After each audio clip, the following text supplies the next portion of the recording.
Merci Seigneur, merci Seigneur. Merci Seigneur. Puisse Dieu ouvrir les yeux de votre esprit, que vous puissiez voir les chars de l'Éternel autour de vous. Ce ne sont pas des attaques qui manquent, ce ne sont pas les complots qui manquent, mais nous sommes environnés par devant et par derrière, et il met sa main sur nous. Oh, merci Seigneur, merci Seigneur, merci Seigneur. Mahalaleel, Mahalaleel. Louange à l'Éternel. Avec vous, le pasteur Jean-Mathieu Chériné.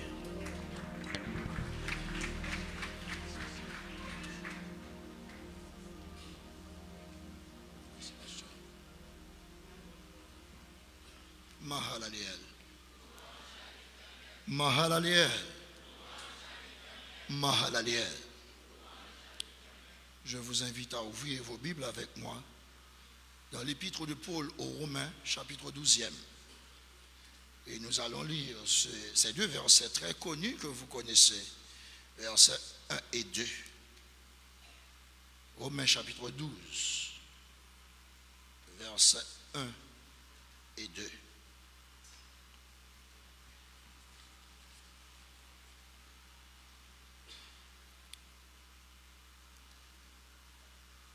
Je vous exhorte donc, frères, par les compassions de Dieu, à offrir vos corps comme un sacrifice vivant, saint, agréable à Dieu, ce qui sera de votre part un culte raisonnable. Ne vous conformez pas au siècle présent, mais soyez transformés par le renouvellement de l'intelligence, afin que vous discerniez quelle est la volonté de Dieu, ce qui est bon, agréable et parfait. Amen. Reprenez pour moi, s'il vous plaît, la lecture de ce passage.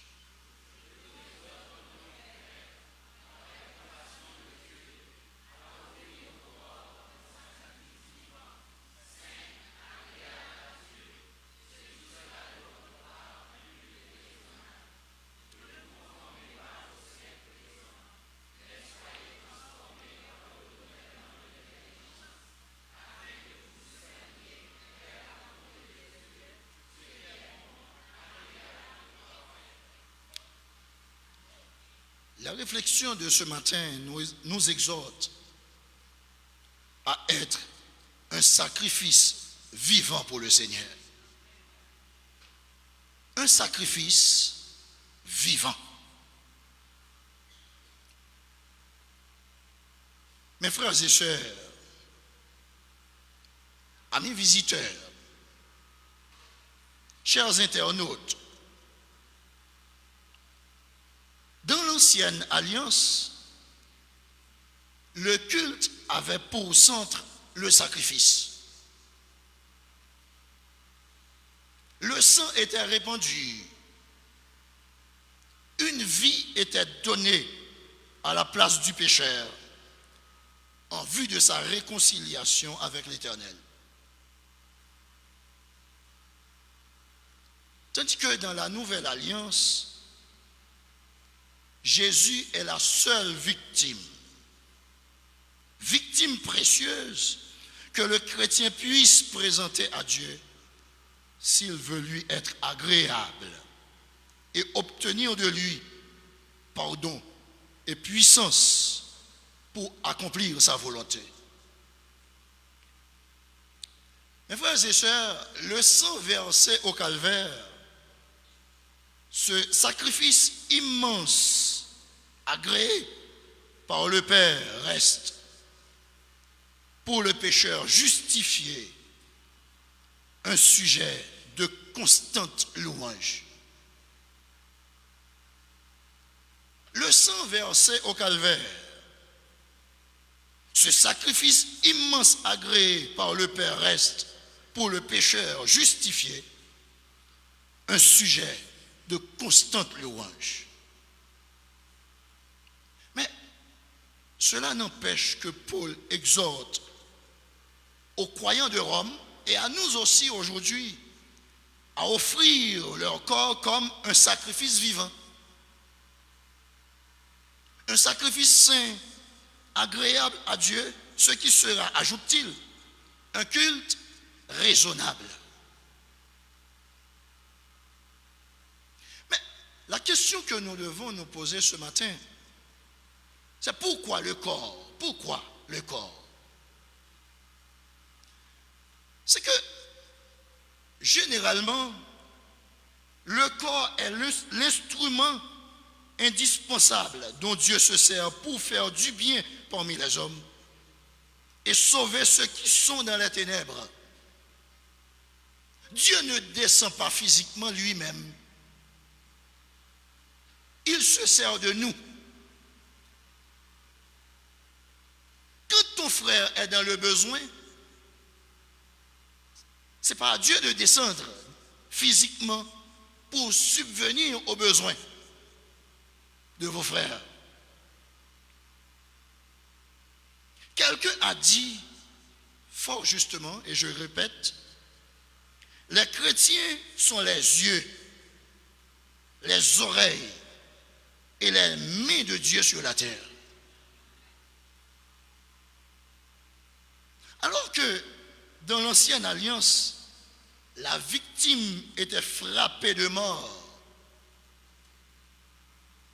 Dans la nouvelle alliance, la victime doit vivre. C'est pourquoi on parle de sacrifice vivant.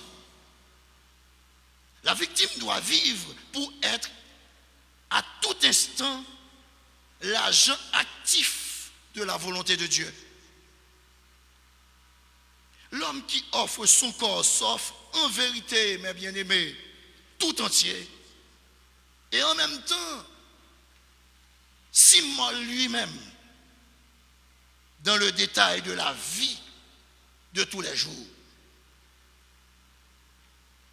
Il consacre à Dieu ses mains pour donner, ses pieds pour aller vers les malheureux et les perdus, sa voix pour encourager et conduire à Jésus, ses oreilles pour écouter Dieu et ses prochains. Donc, nos membres ne sont pas à nous. Nos membres sont au service de notre Dieu. Nous sommes à Dieu, mes bien-aimés. Le sacrifice d'animaux morts n'est plus agréable à Dieu.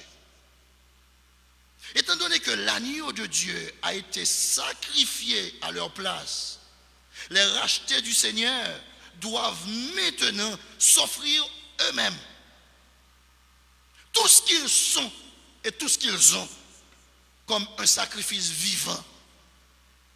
Donc, vous et moi, nous devons être des sacrifices vivants. Nous sommes des sacrifices vivants. Et ceux que nous possédons aussi doivent l'être. Mais bien aimés, sous la nouvelle alliance, le seul culte qui soit agréable à Dieu est celui par lequel on s'offre soi-même à lui. Depuis le début, mes bien-aimés, les sacrifices après la venue du péché dans le monde, le premier et la plus importante des exigences de Dieu en matière de culte raisonnable concerne un cœur fidèle, un cœur obéissant. C'est en raison de sa foi, mes bien-aimés, et non de ses offrandes matérielles, que Abel offrit à Dieu un sacrifice plus excellent que celui de Caïn. Et nous lisons dans Hébreux, chapitre 11, verset 4. Hébreux, chapitre 11, verset 4. Vous avez le texte? Hébreux 11, verset 4.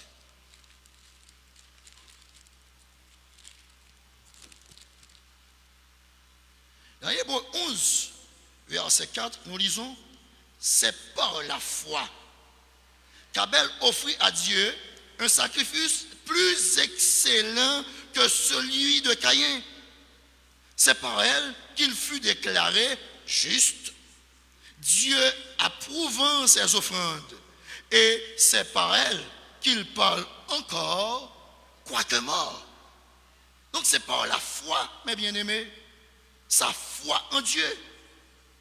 C'est parce que Dieu souhaite avant tout recevoir un cœur fidèle et obéissant que Samuel a repris le roi Saül pour ne pas avoir entièrement détruit les Amalécites et leurs animaux et pour avoir permis aux Israélites d'offrir en sacrifice au Seigneur certains de ces animaux à Gilgal. En effet, le prophète a dit dans 1 Samuel, chapitre 15, verset 22, l'Éternel trouve-t-il du plaisir dans les holocaustes et les sacrifices, comme dans l'obéissance à la voix de l'Éternel?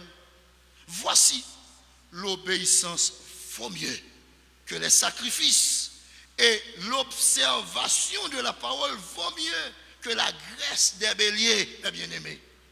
Vous voyez dans quelle mesure on doit servir Dieu? Dans l'obéissance à sa parole, dans l'application de sa parole dans sa vie. Et c'est à quoi Dieu prend plaisir. Si vous offrez ça en premier, donc quel que soit ce que vous donnez en plus, Dieu le reçoit. Mais si vous dites, je vais donner tout ce que je possède à Dieu pour avoir le salut, donc ça c'est le rachat de votre salut. Et on ne peut pas acheter son salut.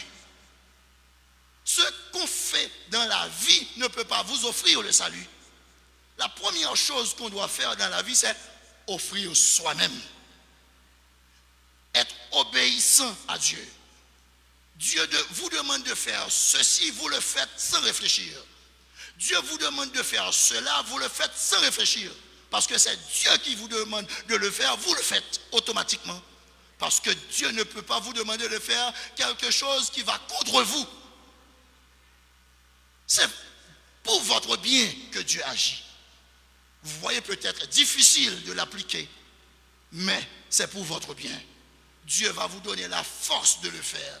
Vous voyez que c'est presque impossible de réaliser ce qu'il demande de faire? Eh bien, Dieu est là pour vous fortifier. Dieu est là pour vous accompagner. Parce que Dieu ne vous laisse pas seul dans le combat quand il vous envoie, mes bien-aimés. Donc c'est pourquoi il faut toujours obéissant à la parole de Dieu. David, successeur de Saül sur le trône, comprenait cette vérité. Lorsque le prophète Nathan l'a confronté au sujet de son adultère avec Bathsheba, David n'a pas pu offrir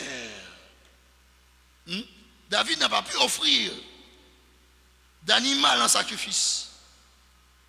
Mais il a plutôt confessé ceci. Il n'a pas offert un animal quand il a découvert son péché. Mais vous voyez ce que David a dit dans le psaume 51, verset 19. Les sacrifices qui sont agréables à Dieu, c'est un esprit brisé. Oh Dieu, tu ne dédaignes pas un cœur brisé et contrit. Donc il n'a pas offert de sacrifice, mais il est entré en lui-même. Il a pris conscience de son état. Il s'est jugé lui-même. Il a dit que ce que j'ai fait est mauvais. Ça sent mauvais au nez de Dieu. Donc maintenant, je dois corriger ça. Et comment corriger ça? Il a pris son sac pour corriger ça. Et c'est ce que Dieu nous demande aujourd'hui, mes frères et sœurs. Un cœur brisé, un esprit brisé et contrit, c'est ce que Dieu veut de nous. Donc, il veut de nous, mes frères et sœurs, une confession sincère. Une confession sincère.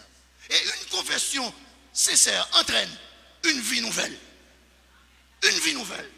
On ne peut pas confesser sincèrement son péché pour continuer là-dedans. Non, mes frères et sœurs, c'est cette confession que Dieu réclame de nous. Ce n'est pas quelque chose de superficiel, mais c'est quelque chose de profond. C'est ce qu'il veut de nous ce matin. C'est ce qu'il réclame de nous, mes bien-aimés.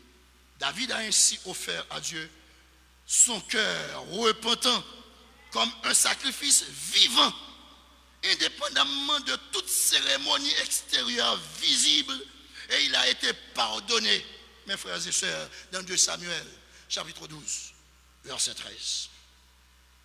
Mes bien-aimés, l'histoire d'Abraham et d'Isaac illustre bien la différence qui existe entre un sacrifice mort et un sacrifice vivant. Isaac était le fils de la promesse, le seul héritier par qui l'alliance de Dieu avec Abraham pouvait s'accomplir. Il a été miraculeusement conçu après que Sarah, la femme d'Abraham, n'était plus en âge d'enfanter depuis longtemps. La nation que Dieu s'était choisie, dont les citoyens allaient être nombreux que les étoiles dans le ciel et le sable au bord de la mer, selon Genèse chapitre 15 versets 5 et 22 verset 17, ne pouvait venir que par Isaac. Mais lorsque Isaac était encore tout jeune, probablement vers la fin de l'adolescence, Dieu a donné l'ordre suivant à Abraham que nous trouvons dans Genèse 22, verset 2. Prends ton fils, ton unique, celui que tu aimes, Isaac, va-t'en au pays de Morija, et là, offre-le en holocauste sur l'une des montagnes que je te dirai. Dieu est très précis, mes frères et sœurs. Quand Dieu vous demande de faire quelque chose, il est très précis. Il ne laisse aucun brin de doute dans votre vie. Il ne laisse pas de doute. Il ne laisse pas d'espace pour que le doute entre en vous. Il vous fait savoir que c'est lui qui vous demande de le faire. Vous voyez combien Dieu est précis ici. Il est très méticuleux ici là. Prends ton fils, ton unique. Quand il dit ton unique, mais Abraham pourrait dire, mais j'en ai deux. J'en ai deux, pourquoi dit-il mon unique? Mais il ne connaît pas Ismaël. Il continue pour dire celui que tu aimes. Mais j'aime aussi Ismaël. Il dit, il enlève le doute. Le nuage est dissipé. Isaac. Ok? Prends ton fils, ton unique, celui que tu aimes, Isaac. Va-t'en au pays de Morija, et là, offre-le en holocauste sur l'une des montagnes que je te dirai. Mes frères et sœurs, Abraham n'a pas pu poser de questions. Sans poser de questions et sans hésiter, mes bien-aimés, Abraham a commencé immédiatement à obéir. C'est l'homme de la foi, le père de la foi. Il n'a pas hésité. Il a obéi à son Dieu. Dieu parle, on exécute. Mes frères et sœurs, Dieu veut de nous des enfants spontanés. Il veut de nous des enfants spontanés, des enfants qui ne réfléchissent pas, des enfants qui ne discutent pas. On n'a pas de temps pour la discussion quand on sert Dieu. Quand Dieu parle, on applique. Mes frères et sœurs, après avoir atteint Morija et attaché approchait Isaac à l'autel, Abraham était sur le point de planter son couteau dans le cœur de son fils bien-aimé.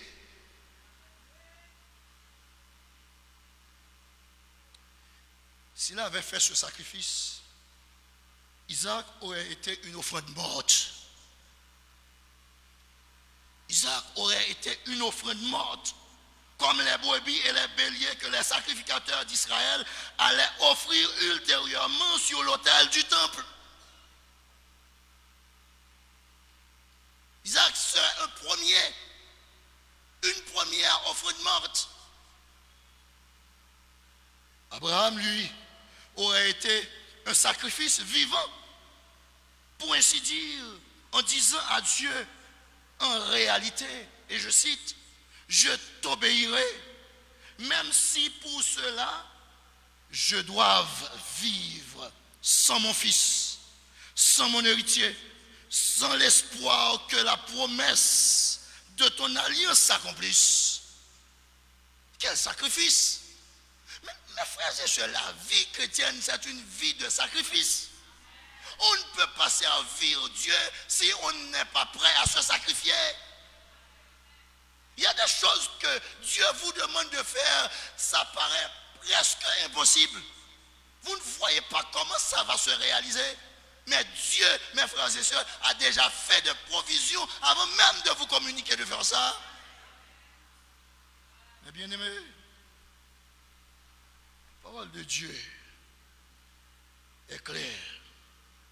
Mais Isaac, le fils de la promesse, aurait été un sacrifice mort. En Hébreu chapitre 11, verset 19, Hébreu 11, 19, indique clairement qu'Abraham était prêt à tuer Isaac parce qu'il était certain que Dieu le ressusciterait d'entre les morts si nécessaire pour tenir sa promesse. Nous allons lire ce passage, n'est-ce pas? Hébreu 11, 19.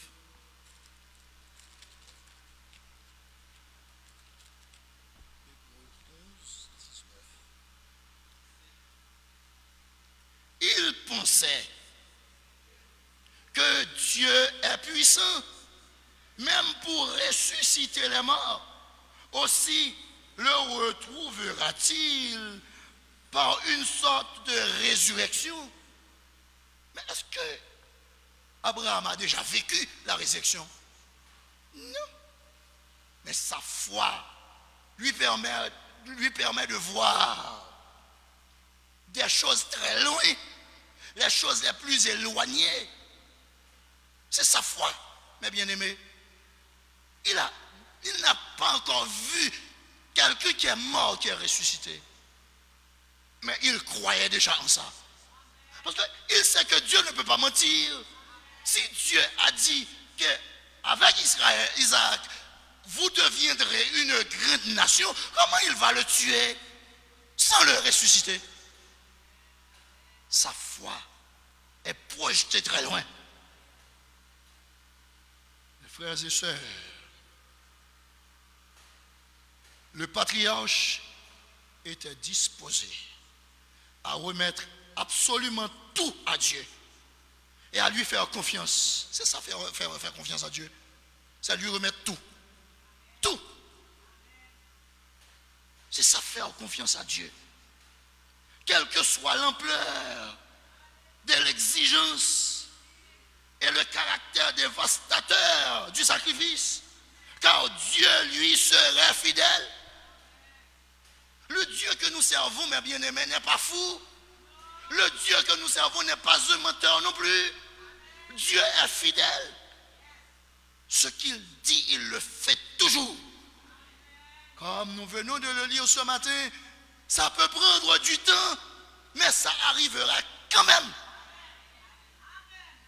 C'est ce que Habakkuk a dit. Ça peut prendre du temps. Demandez à Dieu de la patience, mes bien-aimés. Parfois, vous et moi, nous sommes impatients, très impatients. C'est pourquoi nous ne comprenons pas le plan de Dieu. Mais Dieu nous demande d'être patients. Il faut être patient. Si vous n'êtes pas patient, vous n'allez pas avoir de témoignage. Pour avoir de grands témoignages, il faut être très patient.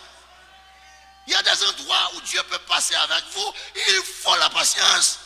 Pour traverser la vallée de Baca, il faut de la patience. Mes bien-aimés, Dieu est fidèle. Dieu n'exige ni du Père ni du Fils qu'il exécute le sacrifice prévu. Les deux avaient déjà offert le véritable sacrifice que Dieu souhaitait obtenir, à savoir leur disposition à lui donner ce qu'il chérissait. Il donnait à Dieu ce qu'il chérissait. Abraham a donné à Dieu ce qu'il aimait le plus dans sa vie, son fils chéri. Et tandis que dans l'obéissance, Isaac aussi était prêt à donner ce qu'il aimait le plus aussi, ce à quoi il était plus attaché, sa vie. Il était prêt à donner sa vie. Dieu a dit, ah non, mais ces deux hommes-là, je les approuve. Je les approuve. Ils sont prêts à faire n'importe quoi pour moi. Je les approuve.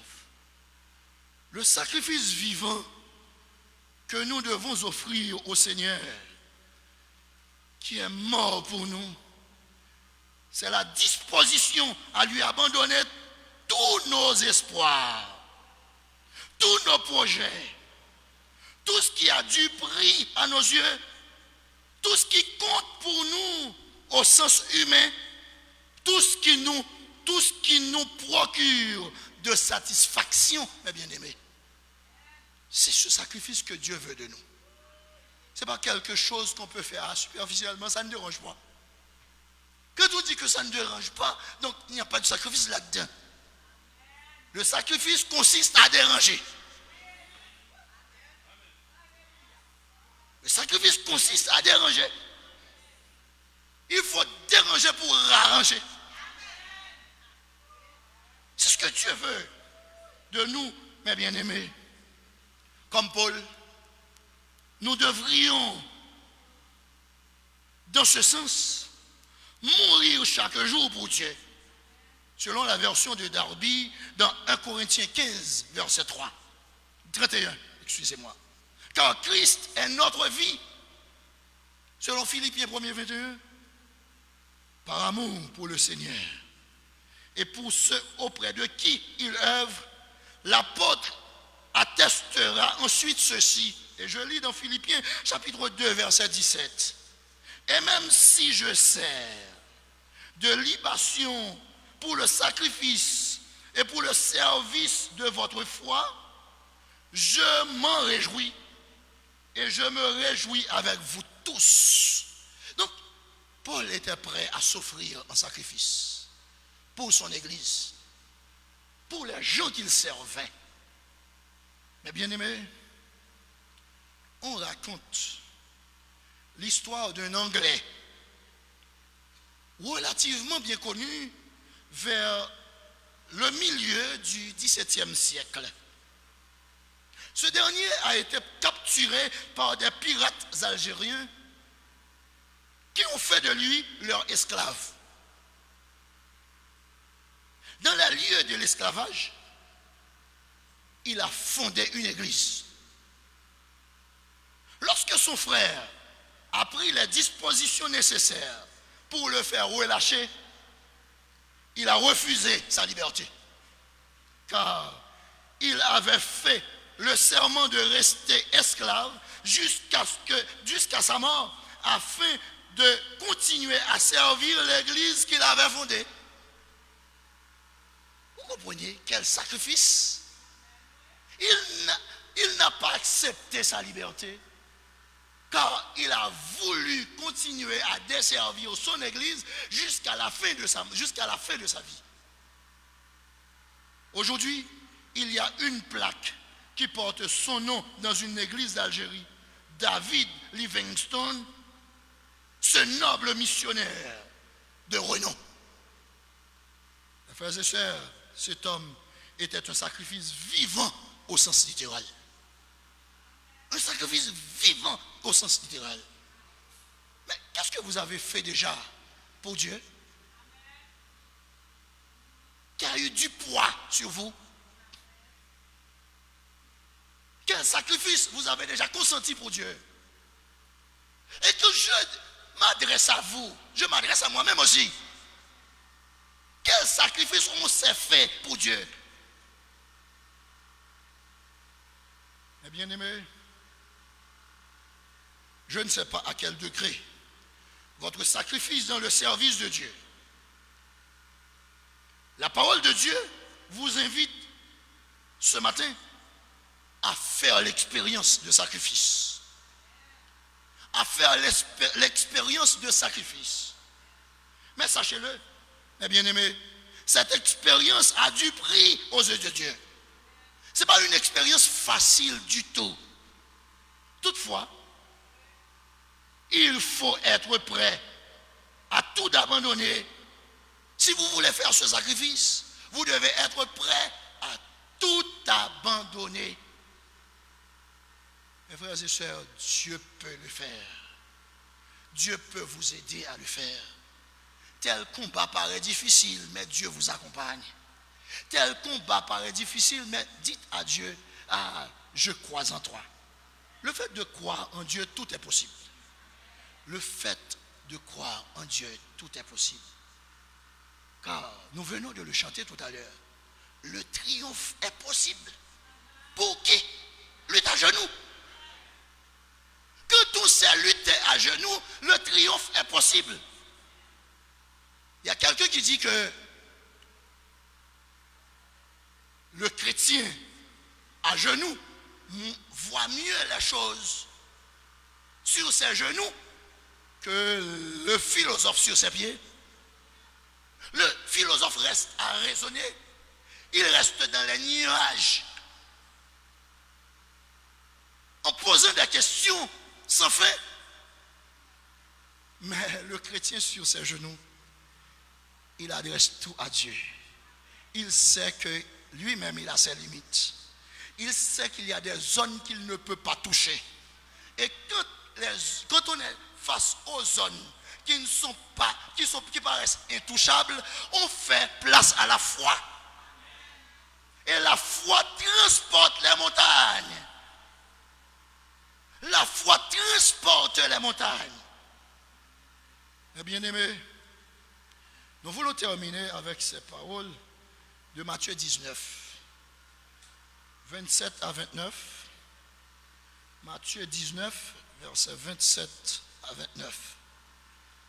Pierre, prenant la parole, dit à Jésus, voici, nous avons tout quitté et nous t'avons suivi. Et qu'en sera-t-il pour nous? Jésus leur répondit, je vous le dis en vérité, quand le Fils de l'homme, au renouvellement de toutes choses, sera assis sur le trône de sa gloire, vous qui m'avez suivi, vous serez de même assis sur 12 trônes, un grand privilège, et vous jugerez les 12 tribus d'Israël. Ce qui est adressé à l'Église, mes bien-aimés. Et quiconque aura quitté à cause de mon nom ses frères, sacrifice, ses sœurs, sacrifice, son père, sa mère, sa femme, ou ses enfants, ou ses terres, toutes ses richesses, ou ses maisons, recevra le centuple, 100 fois de plus. Et héritera la vie éternelle. Mes frères et sœurs, c'est le prix du sacrifice. Engageons-nous dans le sacrifice pour Dieu.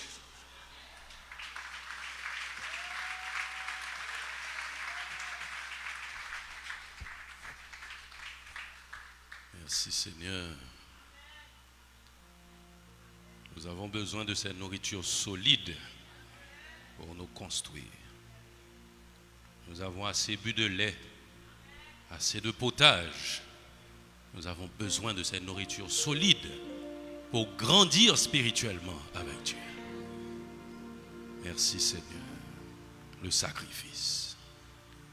Dès que ça ne dérange pas, il n'y a pas sacrifice.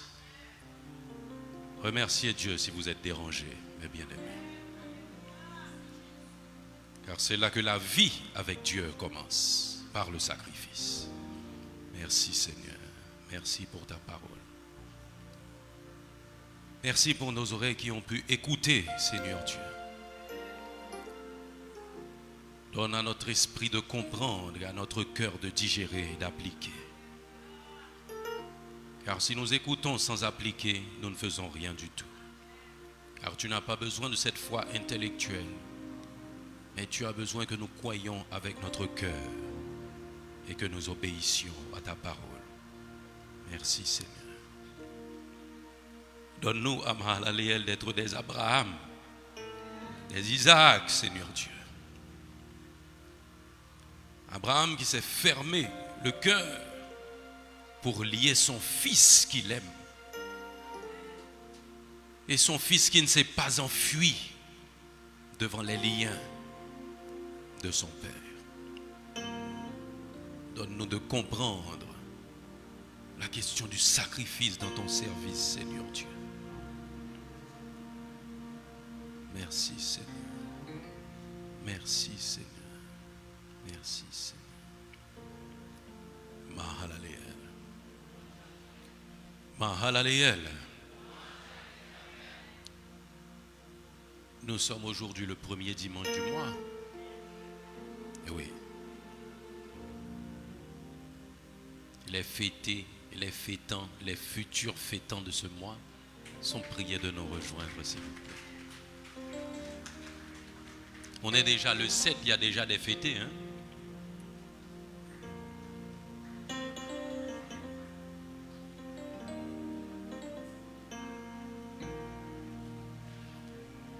Je comprends pourquoi il y avait tant de préparatifs ce matin.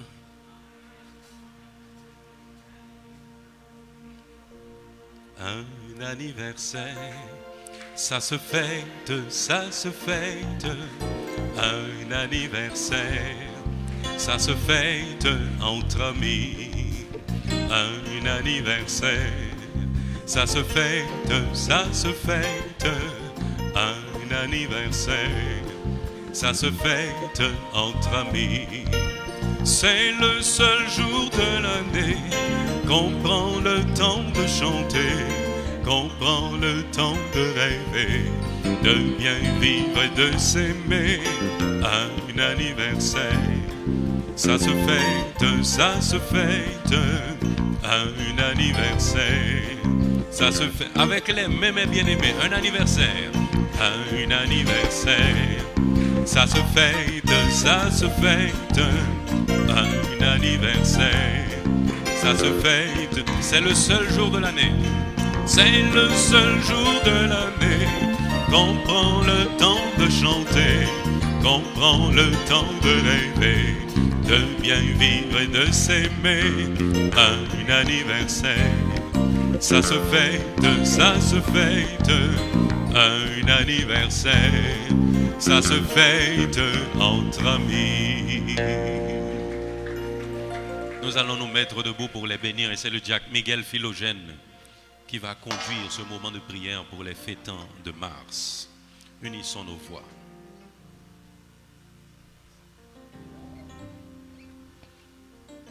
Nous te rendons gloire au Père Saint.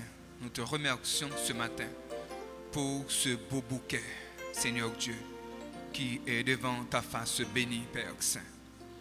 Dans le précieux nom de Jésus-Christ, ton Fils, nous te demandons de tendre tes mains d'en haut, de les toucher d'une manière spéciale pour recevoir ce matin le cadeau que tu as réservé pour tes enfants, pour ce bouquet.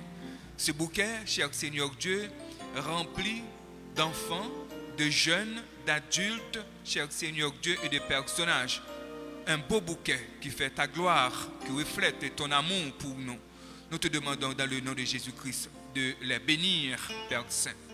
Permets que leurs projets qui sont devant ta face sainte ce matin, dans le nom de Jésus-Christ, nous te demandons, cher Seigneur Dieu, de permettre que ces projets, la réussite de ces projets, pour la gloire de ton nom. Nous réclamons, cher Seigneur Dieu, la santé robuste pour chaque personne qui forme ce bouquet ce matin. Nous te demandons de les toucher, Père Saint.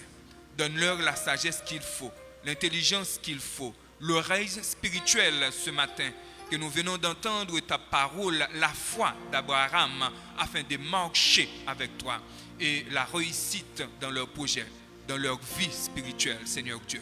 Nous te demandons, dans le nom de Jésus-Christ, de les cacher sous ta robe protectrice, qu'ils marchent dans la paix que tu as tracée, dans le plan que tu as tracé pour leur vie. Père Saint, nous les remettons entre tes mains. Bénis-les, purifie-les et sanctifie-les. Dans le nom de ton Fils Jésus, nous t'en prions et te remercions. Amen. C'est le seul jour de l'année qu'on prend le temps de chanter, qu'on prend le temps de rêver, de bien vivre et de s'aimer. Un anniversaire, ça se fête, un anniversaire, ça se fête entre amis. Ça se fête entre amis, ça se fête en famille. Et nous demandons à notre Seigneur Tout-Puissant de les garder près de la croix. Près de la croix. Le monde est chargé de sollicitations.